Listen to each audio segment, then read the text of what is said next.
Hello, you wonderful people, and welcome to another episode of Crime Centric. This being a show we talk about crime dramas that I watch. For today's episode, I'm going to talk about the latest episode of Prodigal Son. A lot of interesting things went down in this episode, so let's break it down.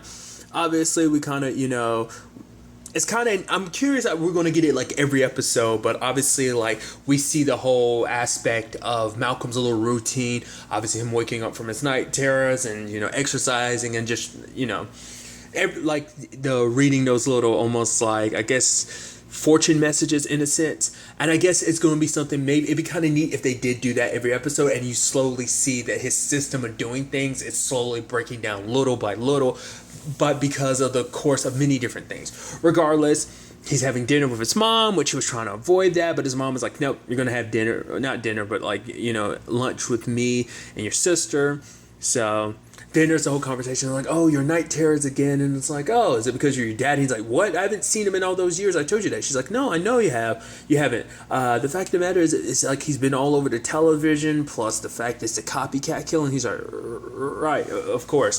So obviously his mom doesn't like the whole aspect of what he's doing, but she just kind of like says her piece about it. But what really kind of triggers her is the fact is because Malcolm's dreaming about like him I thought it was kind of like back to back, like when Gil showed up and him finding that body. It turns out that's not back to back. There was some space in between all of that. So basically he found the suitcase, he found that box with the lady's body in it, and beyond that he doesn't remember, but he had brought it up to Gil. No one found any woman's body like that. So his mom, along with everyone, kind of thinks it was all in his head, that, he saw these traumatic photos of what Martin had done to his victims, and it was just enough to kind of make him think like, oh, something that was there when it wasn't. But he's trying to bring it up to his mom, but she doesn't really want to listen, because to him it's like, I have to figure out what happened to her and what happened to me. But I think for his mom, it's just kind of like, because I think it's that fear of like, her son's a little bit of an oddball regardless, but then at the same time, it's like having a father who is the serial killer that he is. I think she's afraid that, maybe what he thought, these delusions or whatever are going to send him down a path to he becomes exactly like him. But at the same time, I think it could also just be a thing of like, you're diving into something that's not really there. You're trying to make more out of something that isn't there. Like, all you're going to do is just drive yourself insane, and also you're just dredging up more and more of the past, a past that wasn't even really there. It's almost like, I think she's almost thinking it's almost like him making an excuse just to kind of live in that moment, just kind of stay there in that mindset and everything. So, but this particular case involves a family getting killed. It turns out in the grand scheme of things, like the dad was forced to watch the rest of his family get tortured. And once again, it's kind of that interesting thing of this show having like obviously like that dark side of thing, but almost having this little bit of a twisted sense of humor, because Malcolm showed up at the crime scene and he's like, yeah, hey. And JT was like, hell no. And Malcolm's like, hell yes. Hi, Jimmy. He's like, that's JT to you. And it's like, Danny. It's like, yeah, look, the whole team's together again and everything, and they're just like, they're kind of against the whole idea. And I love that the entire episode, they're making little wisecracks about the whole, like, well, now they know his dad's a serial killer and everything like that. Like, at one point, it's like, oh, because of this, it's like, oh, the killer behind this had an issue with the father, and, so it's kind of like who it was had, it might have been, like, race towards him, and Danny makes a wisecrack of the Gil being like, yeah, he know all about kind of dad issues, wouldn't he? So there's that whole complicated thing. I love the Adrisa situation too, and she's like, oh my, hey, she was like, sees that was Malcolm that she was about to scold and everything, and he's just like, oh my god, and he's like, he's trying to find out like, oh, miss, and she's like, no, miss, of course, kind of saying that she's seeing it going, she's like, God, it's good to see you. I'm like, she's saying that under her breath and everything. You have JT being like, I'm a wait in the car. It's like, she's really got it bad for Malcolm. She's really, really into him. At the same time, Malcolm ends up, trying to figure out this case. But like I said, the kind of brutal thing of making the family was poisoned and the father was forced to watch his son, daughter, and wife all die. And then he was finally poisoned himself. There's an incision on his chest. Turns out later on, it's like, oh, that's from snakes being put in his chest, which they crawl out his mouth. I wasn't sure what to expect to come out of his mouth, but lo and behold, it turned out to be that. And I guess Adrisa either is just kind of like, oh, she was terrified. Well, because the way Malcolm kind of explains it, it's kind of just like your body was way of protecting you, like letting you know, like, oh, you're being around a snake, you need to pause because any sudden movements they'll strike. Because part of me was wondering, is it just like, does Adrisa could just have like a very like bad fear of, that's kind of weird. I was about to say irrational fear, I guess might be one way to look at, but she has a great fear of like snakes. That's what I was kind of thinking of. But I thought it was kind of neat because like Malcolm's like, no, I got this, I had snakes, and Jimmy was like, of course you did. Was that him or Danny that made the joke about, like, of course he did, but he was the one that was able to get the snake off of her. And I think he was trying to keep her a little preoccupied, trying to keep her calm by like saying all these interesting facts about snakes. But he was able to get the snake off of her, and she's like, "Oh, thank you." And she passes out in his arms. It's like, oh, sure, she would appreciate this moment a little bit more if she was, if it were under different circumstances. Because like, man, she's really got it for Malcolm, dude. It's actually super adorable how kind of flustered she gets. She's like, oh wow, she was trying to take off her mask and her glasses kind of got all messed up. She's adjusting. Like, it's super adorable. But yeah, we also have Martin calling him at the crime scene and everything. Once again, it's like, I love that Martin has those moments of being like super serious, but at the same time he has this like sick, twisted sense of humor. It's like, I heard about these murders and everything. It's like, oh, wait, you're already at the crime scene? Hey, run outside and, get behind your sister. I bet you I can point you out. It's like, what? But he's kind of ignoring him because obviously Martin wants to be a part of the case. It's like, hey, we can work this case together and solve it. And I thought it was kind of neat how they did it, like slowly, like obviously he's still calm. It's like, hey, it's your dad calling you. And I was like, that's so weird. They're trying to make it seem like, hey son, you want to go out and go to the basketball game or something? It's almost like, oh, he's trying to plan a family outing or something. Just his tone and everything. And then throughout the episode, he does it more and more and more and more and more until he finally gets pissed. And he just, I just want a damn call. And security guard kind of like, whoa.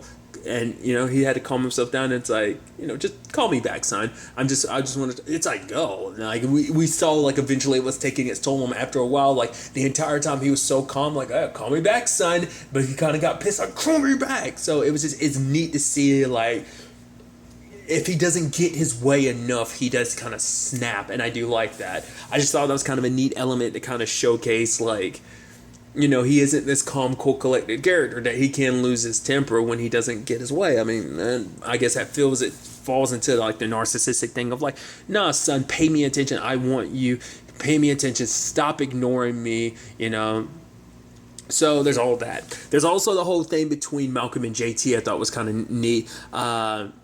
It's like, oh yeah, this murder was very personal. And JT's like, isn't every murder personal to you? And Malcolm's like, all right, you know what? We're just, because Gil's like, all right, come on. And even Danny's like, come on, don't be a dick. And he's like, all right, fine. We're going to have to, hatch it out. It's like, yes. Basically, my dad was a serial killer. So if you have anything else you want to bring it up, like, go ahead. He's like, so was it weird? And Malcolm's like, what, having a dad for a serial killer? Yeah, super weird. I think it was like JT was kind of caught off guard that he just like confronted him like that. So it's like he kind of had to come up with something.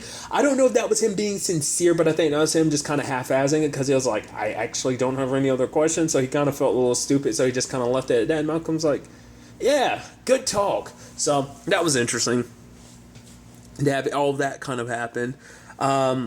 It turns out that the family that was murdered, it turns out that it was actually there was a estranged son named Liam. Turns out he does like black market, like animal stuff. So initially he seems like the proper person because it's like, oh, the gloves he's wearing and stuff like that. It's like, oh, for someone who'd be handling potential poisonous snakes, it's like, okay.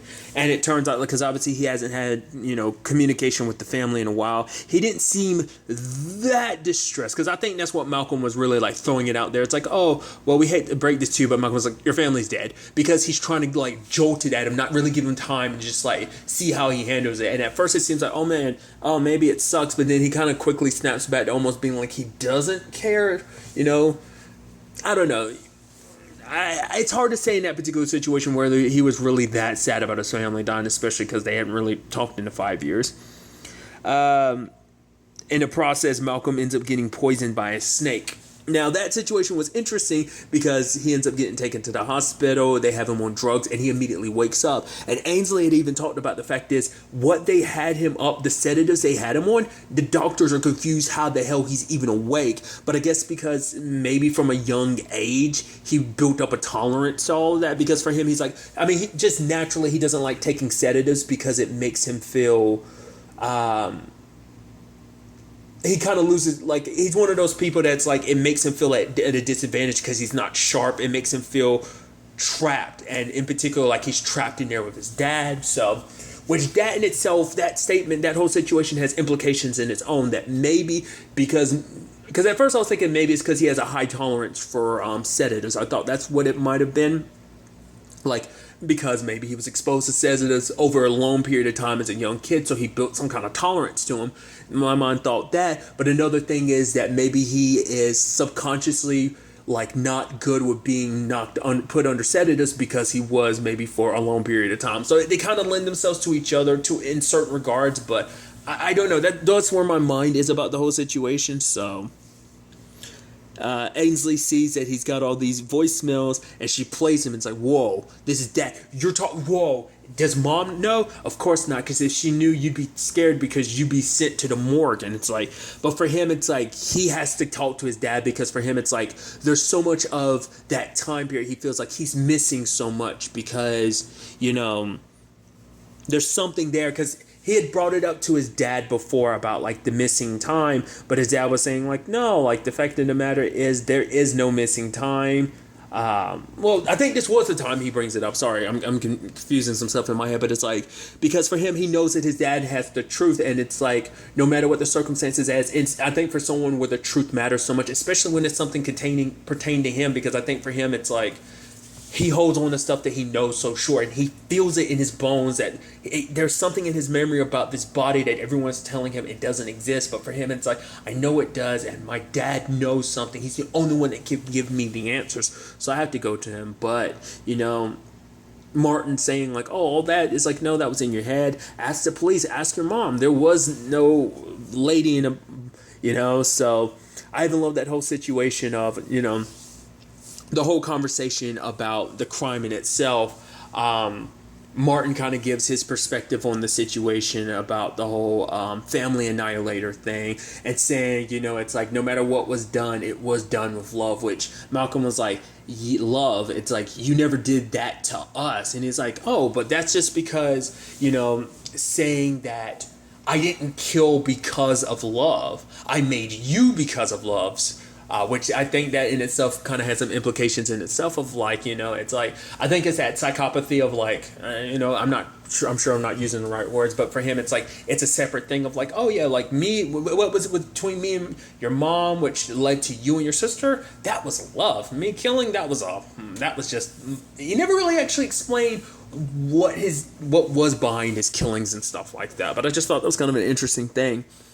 And, you know, Malcolm was going to walk away, and I think this speaks volumes about Malcolm's character. He had to prove his dad wrong to be like, actually, it's not about who the family annihilator loves, it's about who loves them. The fact of the matter is saying that this all stems from the fact is that they, you know, but talking to his dad actually made him figure out, it's like, wait, the killer can't be Liam, because Liam kept his distance from his family. This was a personal killing, so it was more so about the fact is they felt like they didn't belong. They felt like they deserved to belong, but they didn't. So that's what this was all about. And it was actually interesting because his dad kind of helped him piece it together. He's like, wait, are we solving this crime? And he's like, wow. He's like, whoa, you're moving so fast. Just know, son, I'll be here. Let me know how the case goes. My door is always open. Which I wonder, did he find the humor in that statement of my door is always open when actually it's not? I don't know. I kind of like the craziness that Michael Sheen is bringing to this character, where it's like, oh, there's a little humor. He's trying to be, oh, fun, quirky dad. It's like, oh yeah, if fun, quirky dad was a mass serial killer. It's such an interesting element to it. But it turns out it's you know, Malcolm is like, it's not Liam, but Gil is there to be like, well, the fact is Liam's dead. You did say that family annihilators have a tendency to, self-destruct. They kill themselves after they do everything. So everything looks like it's supposed to point at Liam, but Malcolm is saying that's the point. He's so certain about this, which Gills is like, you want to be a part of this team and everything, right? And he's like, well, yes, of course you know that, but it's like, I'm right about this situation, which it turns out the father was making some payments to someone. So him and Danny look into it, and it's like, okay, so the guy that had popped up earlier, I think he's like a lawyer or family friend or whatever. No, because he worked for the father, and it was like, oh, he's like a lawyer or whatever, because he showed up trying to be like, oh, I represent, like, Liam. He's not the one behind all of this, yada, yada, yada. I just thought that was kind of interesting. I was like, oh, it's that dude. So it's like, oh, so you're the illegitimate child and killer, because that's what this is all about, because the killer felt like they weren't part of the family, and that's why they specifically wanted to make the father suffer, made him watch his family die. It's like, this is what I was never able to have, because this is what you were able to have, but I could never be a part of it. So I'm gonna let you watch it all get taken away from you, taking away the thing that you never gave me, a family, so. But Malcolm quickly picks up on like the way he's nervous and the way he's talking and he's acting, that the fact of the matter is, it's like, yeah, all signs kind of point to him, even more so when it's like, oh, his daughter has vitiligo, which we know the father also had. So it's like, all right, making it even more so like, you are definitely the illegitimate child. The sad thing in the whole situation, though, is he literally tries to kill his entire family, because I guess it's part of that whole family Annihilator, because it's like, this way it's like my family goes with me, because he was almost being like, they'll never know what I did. Luckily Danny and Malcolm were able to save everyone ahead of time. He even had poisoned himself, but he's like, don't save me, I don't want to live. And Malcolm's, because I was curious, I was like, is Malcolm just going to let him die or something like that? But it's like, no, because he wanted to die. Malcolm's like, oh, I know you don't want to live, and injects him, because it's like, no, you don't get to just get away with everything you've done, you're going to have to, and I think maybe Malcolm was thinking on some level, it's like, me and my family had to live with everything my father did. You're going to have to live with the fact is, of your family knowing everything, the terrible things that you did to your own family. Because it turns out like, it's like, oh, he sought out his father, not letting him know who he is. They worked together for so long. But what set him off was the fact is, he finally told his dad who he was, and his dad was like, here's $50,000, leave me and my family alone. So he had so wanted to be a part of this family, because he thought his dad, oh, my son, you were so gone, I didn't know you were out there, here you are, welcome in, be a part of the family. But I think maybe it's that thing of like, he thought like, oh, you're just here for my money, my family's future needs to be secure, because obviously it was a very distant family anyway, because like Malcolm had pointed out, the fact is that they all had these different plates, they weren't all eating the same meals, each one of them had different meals, so it was a very cold family to begin with. So I guess like in the long run, them kind of ostracizing the father ostracizing someone that's an illegitimate child, it's not that crazy of a thought. So it's kind of neat to see, not neat, no, neat's not the right word, but to see it all kind of come to an end like that. Well, it is neat that the guy didn't get to just get away with it, that he was able to just be arrested afterwards. So but at the same time, Gil and Malcolm are talking about the whole situation of like, for Malcolm, he enjoys this because, he needs this. And it's kind of like a comparison I made in a previous episode about the whole, like, comparing this to like Sherlock from the TV show, the CBS show Elementary, how he worked to keep himself off of drugs. It's kind of the same thing where Gil kind of needs this. I mean, not Gil, Malcolm needs this, which even Gil's like, yeah, that's actually not a good thing. It's not healthy for you to need this. No one should need this job, like submitting yourself to so much death and kind of like the worst of the humanity, and just all that kind of stuck in your head. But for whatever reason, for Malcolm, he feels more himself in moments like this, because even his dad had told him, it's like, like father, like son, like this stuff about murder is just it's kind of our thing, so. What was interesting though, I guess, because maybe the medication hadn't worn out of his system yet, like him drinking, like did the medicine, it combined with the sedatives that were in his system, and Danny ends up taking him home, where she's like, wow, you've got a lot of weapons, and it's more so collecting, but it's still kind of that thing of like, ha ha ha, you're still a little nervous around him. It's like, oh, is this a parakeet? It's like, yeah, don't make it weird. And she literally helps him get put to bed. So it's like, he talks the whole conversation about like, oh, what about, oh, you have to restrain yourself and stuff like that. What about when you have people over? He's like, no, I don't have sex. I mean, it's not like I've had sex. He's like, I've had plenty of sex. She's like, good for you. But ends up strapping him in the bed and helping him out like that. I think it's kind of neat. I'm curious to see what they're going to do about it, because it seems like out of anyone, like other than Gil, like it seems like they're kind of building the relationship between Malcolm and Danny. I'm curious to see kind of where that ends up turning up. But obviously this whole situation has got him remembering stuff more and more. It turns out what he was remembering is the fact is that his dad had drugged him. He thought it was like chloroform or something. Maybe it was. But after he had discovered the body, and he's there kind of delirious in the bed, and his mom had come in, the dad kind of makes it seem like, oh no, Jessica, he's fine, it's fine. It's just this and that. Like, he probably won't even remember this in the morning. And we see that his dad kind of douses it on a napkin again, whatever it is, whether it's chloroform or anything, and puts it over his mouth again. Because he even made a joke about it earlier about like, oh yeah, that's the thing about chloroform. You never know, like, oh, you could do too much and it could kill a person. And he's like, that's all me saying, like, of course I'd never do something terrible like that to you, or terrible like whatever Malcolm had described that, Martin had done to this particular lady in the box.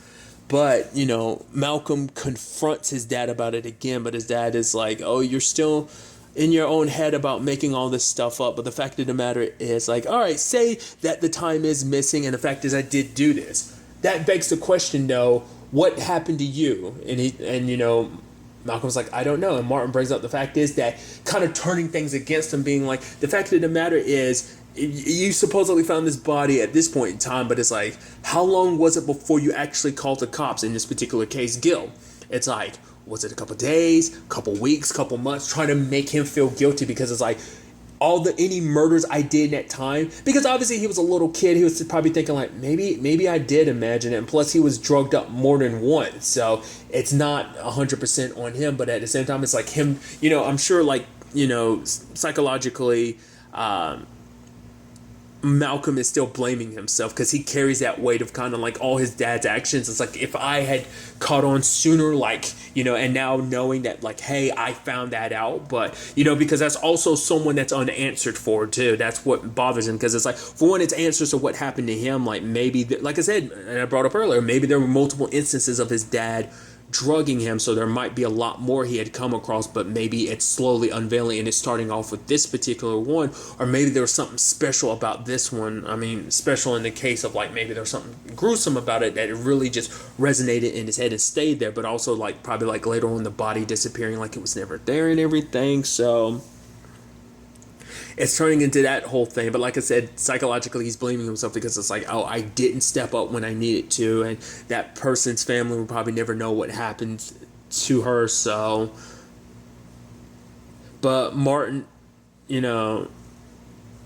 Malcolm is like, all right, but it doesn't matter, I will find out the truth, and even his dad being like, yeah, good for you. So it's like, whatever is going down, either he doesn't care. I'm curious, is he hoping that Malcolm will remember? Does he not care? Like, this is all a giant game to him. And the question, in the long run is, what is the end result? Is it just purely like, oh, I'm going to solve crimes with you? Or do you have a little bit more complexity to this? We'll see in the long run. But what's really interesting is that basically the security guard or whatever that's there, Jessica got in contact with him, and had been like, oh, he came back to visit him again? Okay. So I wonder how, because like the fact is he didn't call before. This isn't like it's Malcolm's first time. It's like, this is actually his second time in this episode visiting his dad. So probably after like his remarks earlier in the episode, his mom probably got a little suspicious and decided to kind of keep tabs to make sure